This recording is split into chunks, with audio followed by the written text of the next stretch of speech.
नमस्कार, आपका साथ हूं मैं Rajiv Sharma. India news prime time edition, चलिए वहां खबर जहां में आपका स्वागत है। इस वक्त महाराष्ट्र की सियासत में सुनामी आई हुई है।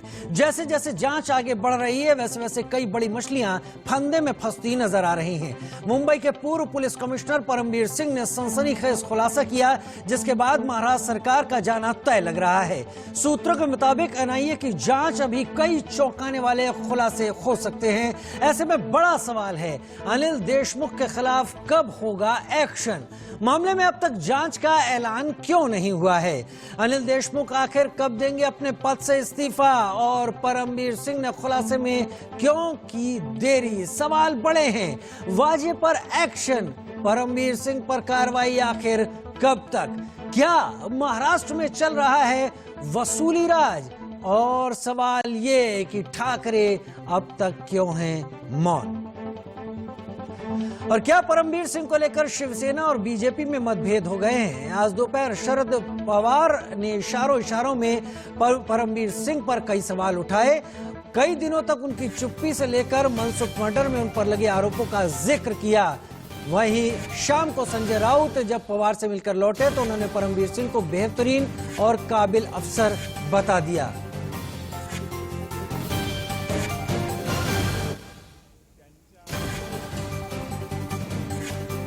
बड़ी खबर, एनसीपी और शिवसेना में परमबीर सिंह को लेकर मतभेद अब सामने दिखते नजर आ रहे हैं।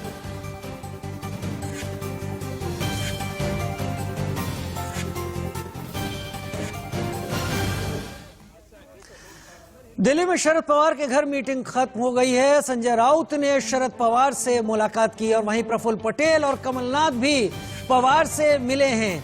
अजीत पवार, जयंत पाटिल भी शरद पवार से मिले। अनिल देशमुख के विकल्प पर चर्चा इस दौरान संभव है। ये तमाम मुलाकातें आज हुई हैं, जो कि शरद पवार से मुलाकात की गई है और इसलिए मुलाकात हुई है कि तमाम नेता उन दलों से संबंधित हैं जो अघाड़ी सरकार के हिस्सा हैं।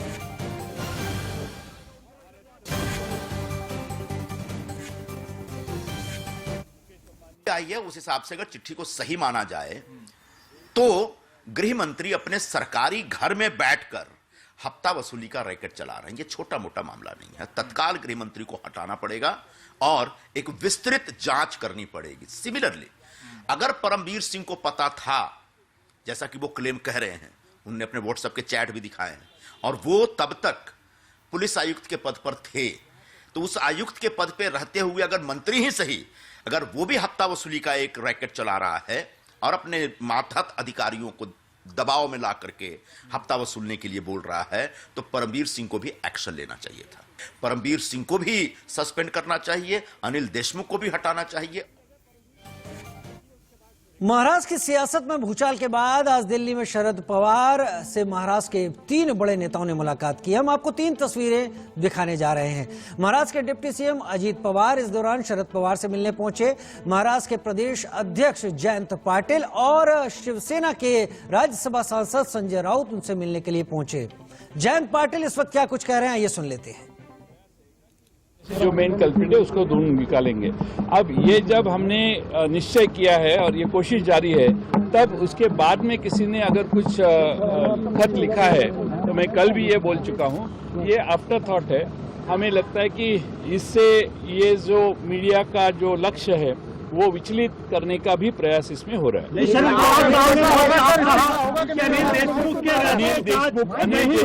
अनिल देशमुख की रेजिग्नेशन की कोई आवश्यकता नहीं है।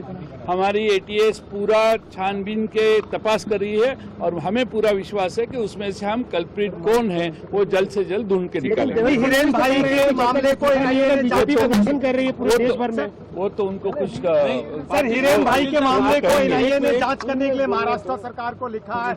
आप लोग क्या उनकी मौत की भी जांच? हमारे एटीएस ने आज इसके बारे में 2 लोगों को अरेस्ट की है। उनके पास से भी कुछ इन्फॉर्मेशन उन्होंने इकट्ठा की है और हमें लगता है कि इन्वेस्टिगेशन के काफी करीब हम पहुंच रहे हैं। पाटिल साहब, मेरा सवाल ये है कि आपकी पार्टी के राष्ट्रीय अध्यक्ष ने आज दोपहर में कहा कि इस्तीफे पर फैसला शिवसेना के मुख्यमंत्री उद्धव ठाकरे करेंगे, तो क्या बैठक में इस पर बातचीत हुई? दूसरा हमारा सवाल ये है कि आप कह रहे हैं कि इस्तीफा नहीं देंगे, क्या मंत्रिपरिषद में फेरबदल की संभावना है? गृह मंत्री से अनिल देशमुख को हटाकर दूसरा मंत्रालय दिया जाए?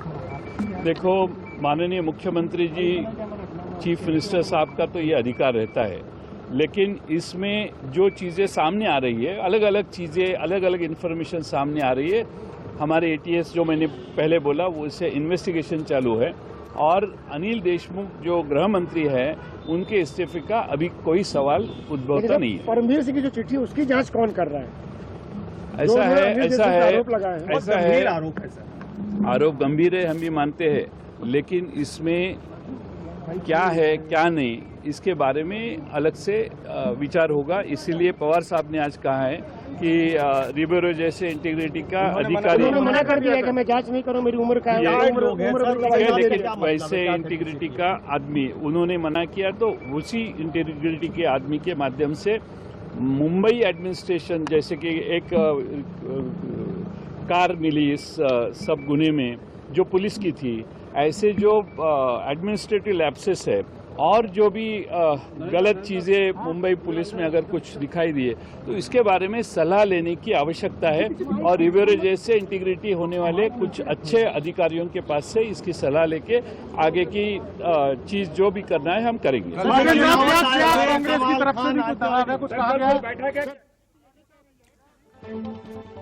और महाराष्ट्र में पूर्व पुलिस कमिश्नर परमवीर सिंह के लेटर को लेकर सियासी गदर मचा हुआ है। बीजेपी महाराष्ट्र सरकार पर हमलावर है और गृह मंत्री अनिल देशमुख के इस्तीफे की मांग करते हुए बीजेपी सड़कों पर उतर आई।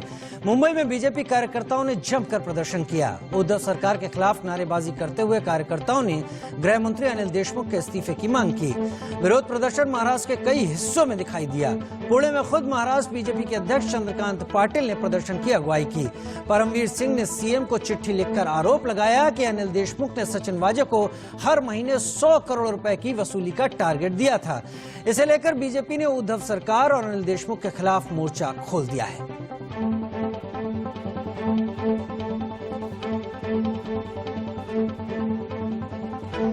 और आइए अब सुनिए अनिल देशमुख पर लगे आरोपों को लेकर महाराष्ट्र के पूर्व मुख्यमंत्री देवेंद्र फडणवीस का क्या कहना है।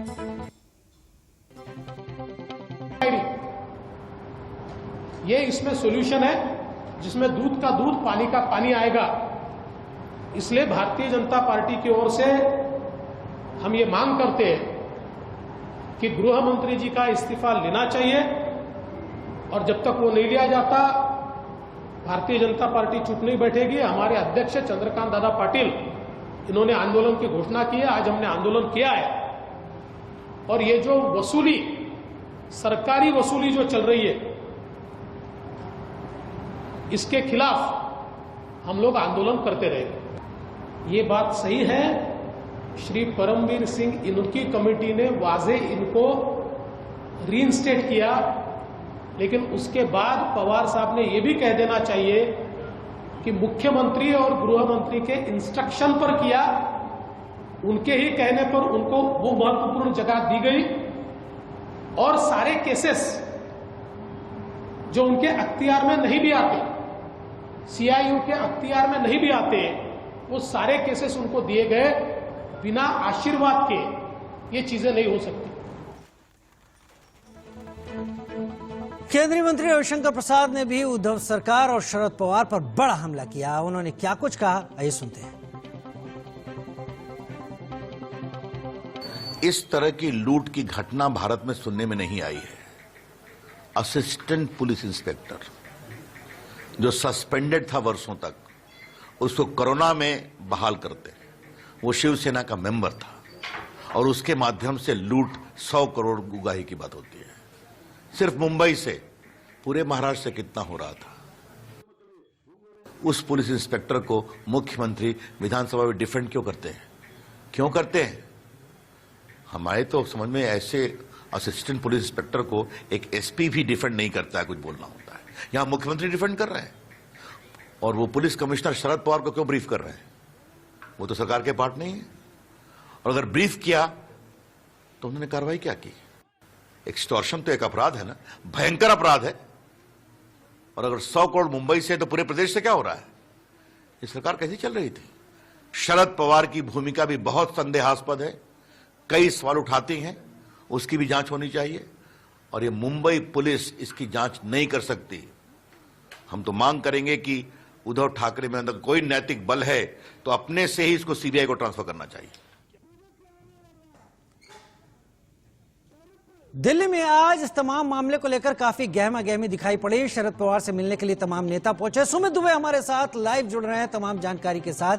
सुमित, एक सुर में तमाम नेता जो भी अघाड़ी सरकार के हिस्सा हैं वो सब ये कह रहे हैं कि आरोप बहुत गंभीर है, अपराध अगर कब समझा जाए तो वो भी बहुत गंभीर माना जा सकता है, लेकिन बहुत ऊहापोह है। ऐसा लग रहा है कि किसी फैसले पर पहुंचने के लिए तमाम मशक्कत करनी पड़ रही है और अंदर खाने काफी ज्यादा मतभेद समझ में आ रहे हैं, क्योंकि एक तरफ शरद पवार तमाम सवाल उठाते हैं तो वहीं संजय राउत आके कह देते हैं कि परमवीर सिंह एक बेहद ही ईमानदार और बहुत कर्तव्यनिष्ठ अधिकारी रहे हैं। क्या चल रहा है दिल्ली में इस वक्त? जी देखिए, आज दिल्ली में काफी गहमा गहमी रही और शरद पवार के घर पर कई मीटिंग्स के दौर चले। पहले संजय राउत आए, उसके बाद जो एनसीपी के नेता हैं, जो महाराष्ट्र के नेता हैं, डिप्टी सीएम है अजीत पवार और जयंत पाटिल जो कि एनसीपी के महाराष्ट्र के अध्यक्ष हैं, वो लोग आए। प्रफुल्ल पटेल पहुंचे और उसके बाद कांग्रेस पार्टी के नेता है कमलनाथ, वो भी यहाँ पर पहुंचे और काफी लंबी मीटिंग चली। हालांकि कमलनाथ आधे घंटे में निकल गए। उसके बाद ये मीटिंग अभी खत्म हुई है और अभी थोड़ी देर पहले ही जो जयंत पाटिल है उन्होंने एक बयान जारी किया और उन्होंने कहा है मीडिया से बात करते हुए कि इस्तीफे की जरूरत नहीं है अनिल देशमुख के। ये एक बड़ी खबर है इस वक्त की, क्योंकि एनसीपी के ऊपर जो दबाव है या महाविकास अघाड़ी के ऊपर जो दबाव है, जिस तरीके से परमवीर सिंह का जो लेटर सामने आया है उसके बाद कहा जा रहा था कि देशमुख का इस्तीफा होना चाहिए गृह मंत्री का, लेकिन अभी अभी जयंत पाटिल ने कहा है कि इस्तीफे की जरूरत नहीं है, उनका इस्तीफा नहीं होगा, क्योंकि उनका कहना है कि ये जो एलिगेशंस लगे हैं उसकी जांच कराई जाएगी। चाहे जूलियो रिबेरो से जांच कराने का सुझाव जो दिया था शरद पवार ने, उनसे कराई जाए या किसी और बड़े अधिकारी से जांच कराई जाए, जांच कराई जाएगी इन तमाम एलिगेशंस की, इस पूरे मामले की, लेकिन इस्तीफा नहीं होगा अनिल देशमुख का, जो गृह मंत्री है महाविकास अघाड़ी सरकार के, महाराष्ट्र के, एनसीपी के कोटे से ही है। यह बड़ी खबर इस वक्त की है कि एनसीपी की तरफ से कहा गया है, जयंत पाटिल ने कहा है कि देशमुख का इस्तीफा नहीं होगा, गृह मंत्री हैं वो अपने पद पर बरकरार रहेंगे। आज दोपहर में जब ये सवाल शरद पवार से पूछा गया था तो शरद पवार का कहना था किसी भी मंत्री को अपने मंत्रिमंडल में रखने या न रखने का अधिकार, जो प्रेरोगेटिव होता है वो मुख्यमंत्री का होता है। उद्धव ठाकरे के ऊपर उन्होंने छोड़ा था, लेकिन अब चंद्रकांत पाटिल ने कहा है मीटिंग के बाद कि अनिल देशमुख का इस्तीफा नहीं होगा। यही इस वक्त की सबसे बड़ी खबर है इस पूरे प्रकरण में। जयंत पाटिल अगर साफ कह रहे हैं कि इस्तीफा नहीं होगा तो फिर जिस तरीके का आरोप लगा है, जिस तरीके का गंभीरता उस आरोप में है और सीधा सीधा निशाने पर गृह मंत्री अनिल देशमुख हैं इस पूरे मामले में, क्या आगे चलकर शिवसेना की तरफ से जो बयान आए हैं दोनों ही पार्टियों में अंदर खाने तलखी नहीं समझ में आ रही? क्या ऐसा नहीं लगता कि मुख्यमंत्री अपने विवेकाधिकार अपना इस्तेमाल करते हुए कोई कड़ा कदम उठा सकते हैं, क्योंकि बहुत कहीं इस पूरे कांड के छींटे शिवसेना पर भी उतने ही गिर रहे हैं जितने एनसीपी पर गिरे हैं? जी देखिए, जहां तक शिवसेना और उनके मुख्यमंत्री, महाराष्ट्र के मुख्यमंत्री उद्धव ठाकरे का सवाल है तो ये गठबंधन की सरकार है और अगर कोई फैसला लेना होगा अनिल देशमुख को मंत्रिमंडल से हटाने का या उनका इस्तीफा लेने का, तो वो फैसला एनसीपी की सहमति से ही, शरद पवार की सहमति से ही होगा, उसके बिना नहीं हो सकता है। क्योंकि अगर एनसीपी की सहमति के बिना उनको हटाया जाता है तो निश्चित तौर पर सरकार भी खतरे में पड़ सकती है। तो ऐसे में अभी जो स्थिति है, अभी जो बयान जो आया है जयंत पाटिल का, उसके मुताबिक यही है कि शायद कन्विंस किया गया है उद्धव ठाकरे को। कांग्रेस की तरफ से कमलनाथ भी इस बैठक में मौजूद रहे थे, यहां पर आए थे। तीनों दलों की सरकार है, शायद तीनों दलों को ये कन्विंस किया गया है कि इस तरीके से कि कन्विंस करने की कोशिश की गई है एनसीपी की तरफ से कि अनिल देशमुख का इस्तीफा न कराया जाए। अभी तक के ये हालात है कि एनसीपी की तरफ से कहा गया कि इस्तीफा ना हो। अब इसके बाद जो जांच कराने की बात की जा रही है, कहा जयंत पाटिल ने कि एटीएस भी जांच कर रही है इस पूरे प्रकरण की और एनआईए भी जांच कर रही है। इसके अलावा हम गवर्नमेंट में एक सीनियर किसी ऑफिशियल या कोई रिटायर्ड ऑफिशियल के जरिए एक और जांच कराएंगे। जो एलिगेशंस लगाए हैं परमवीर परमवीर सिंह ने, उनकी जांच कराई जाएगी और उसके बाद ही कोई फैसला लिया जाएगा कि कौन कल्प्रिट है, कोई अधिकारी कल्प्रिट है या कोई और कल्प्रिट है। लेकिन अनिल देशमुख के इस्तीफे से साफ इनकार। बहुत बढ़िया सुमित, आप तमाम जानकारी के लिए बहुत बहुत शुक्रिया आपका। लेकिन एक बात साफ हो गई है कि एनसीपी ने अपने पत्ते खोल दिए हैं। एनसीपी ने साफ कर दिया है कि किसी भी हालत में अनिल देशमुख इस्तीफा नहीं देने जा रहे हैं। वहीं परमवीर सिंह ने अपनी चिट्ठी को लेकर इंडिया न्यूज से भी खास बात की। इस बीच उन्होंने खुलासा यह किया कि उन्होंने स्वीकार किया कि सीएम उद्धव ठाकरे को चिट्ठी उन्होंने ही भेजी थी और जिस मेल आईडी से यह मेल की गई वो मेल आईडी भी उन्हीं की है।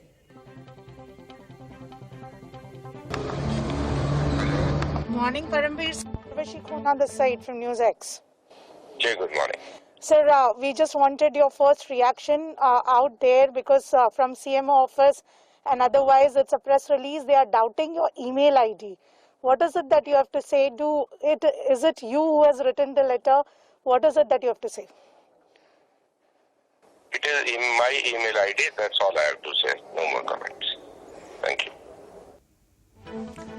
ये मेरी ईमेल आईडी है। साफ किया कि जो मेल लिखी गई है वो उनकी तरफ से ही लिखी गई है। महाराष्ट्र की सियासत में बवाल तो मच चुका है लेकिन कई सवाल हैं जिनके जवाब मिलने बाकी हैं। जैसे गृह मंत्री अनिल देशमुख का इस्तीफा कब तक होगा, क्योंकि अभी हम सुमित से बात कर रहे थे, वहां पर एनसीपी ने साफ कर दिया कि अब इस्तीफा नहीं होगा। मनसुख का कातिल कौन है, आखिर मनसुख हिरेन की हत्या किसने की? 100 करोड़ जिसकी बात इस पूरी मेल में साफ सामने आ रही है, वो कहां कहां गए, लिए कहां से गए और कहां गए? उद्धव सरकार क्या अब इस राजनीतिक ड्रामे के बीच गिर जाएगी?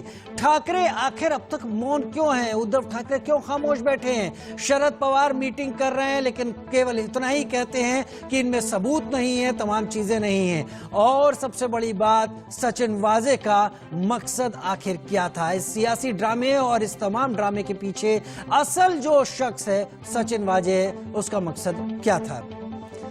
वहीं एमएनएस प्रमुख राज ठाकरे ने परमवीर सिंह के खुलासे पर गृह मंत्री अनिल देशमुख से तुरंत इस्तीफा लिए जाने की बात कही है। अनिल देशमुख को इस्तीफा देना चाहिए इमीडिएटली, नहीं दिया तो लेना चाहिए। और इसकी इंक्वायरी महाराष्ट्र राज्य में नहीं हो सकती। कुछ तो कारण चाहिए ना कि मुंबई पुलिस कमिश्नर उस बम कांड में कुछ उसमें इन्वॉल्व थे, इसलिए उनका ट्रांसफर किया। ट्रांसफर क्यों किया? अगर आपने निकाला है तो कुछ चीज तो होगी जिससे आपने निकाला है। अगर निकाला है तो इंक्वायरी क्यों नहीं हुई, ट्रांसफर क्यों हुई?